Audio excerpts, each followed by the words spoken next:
ciyaartii finalka ahayd ee xalay dhexmartay labada wadan ee kala ah Morocco iyo Senegal ayaa waxaa guusha ku raacday Senegal 1-0 ay ku badiso. Ugu dambeyntii, waqtigii dheeraadka lagu daray ciyaarta ayaa gool ay heleen fursad ay abuureen ayaa gool u bedeleen kooxda Senegal, halkaasna ay ku raacday guusha.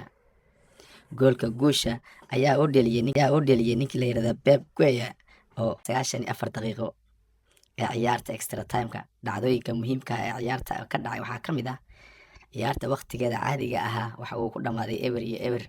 Waqtiga dheeraadka ayay heleen go'aamiyeen in ay guusha ay ku raacdo kooxda Senegal.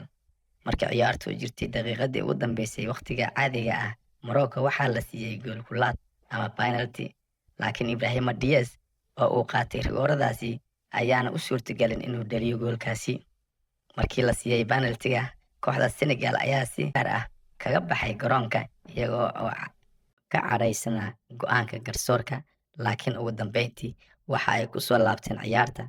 Ciyaarta ayaa noqotay mid aad u muran badan oo xiiso leh, waxaana Senegal ay ku guuleysatay koobkii labaad ee Africom.